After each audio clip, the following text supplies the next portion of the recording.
40 বছর বয়সে হ্যাটট্রিক। আইএসএলে নজির বুড়ো সুনীলের। আন্তর্জাতিক ফুটবল থেকে অবসর নিয়েছেন সুনীল। তবে বয়স যে এখনও তার কাছে শুধুই সংখ্যা তা আরও একবার প্রমাণ করে দিলেন ভারতের সর্বোচ্চ গোলদাতা। আইএসএলে বার্তোলোমেও ওগবেচের রেকর্ড ভাঙলেন সুনীল। সবচেয়ে বয়স্ক ফুটবলার হিসাবে হ্যাটট্রিক করার নজির গড়লেন ভারতের প্রাক্তন অধিনায়ক সুনীল ছেত্রী। 40 বছর 126 দিন বয়সে আইএসএলে হ্যাটট্রিক করলেন তিনি। শনিবার আইএসএলের শ্রীকান্তিরাভা স্টেডিয়ামে 4-2 গোলে কেরল ব্লাস্টার্সকে হারিয়েছে বেঙ্গালুরু এফসি। 4টি গোলের মধ্যে 3টি গোল সুনীলের। আন্তর্জাতিক ফুটবল থেকে অবসর নিয়েছেন সুনীল।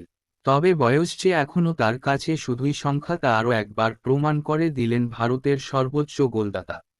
আইএসএলে বার্তোলোমেও ওগবেচের রেকর্ড ভাঙলেন সুনীল।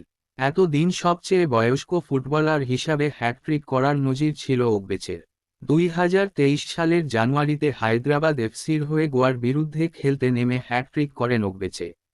তখন তার বয়স ছিল 38 বছর 96 দিন।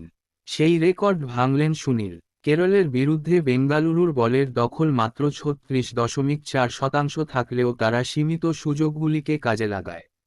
5টি শটের মধ্যে 4টিতে গোল করে তারা। সুনীল এবং রায়ান উইলিয়ামসের জুটি খেলার প্রথমার্ধে নিজেদের দলকে 2-0 এগিয়ে দেন। দ্বিতীয়ার্ধে স্বল্প সময়ের ব্যবধানে কেরল জোড়া গোল করে সমতা ফেরালেও জিততে পারেনি। তৃতীয় গোল করে বেঙ্গালুরুকে আবার এগিয়ে দেন সুনীল। ম্যাচের সংযুক্তি সময়ে আসে তার হ্যাটট্রিক। কেরলকে হারিয়ে মোহনবাগানকে টপকে আবার লিগ টেবিলের শীর্ষে বেঙ্গালুরু।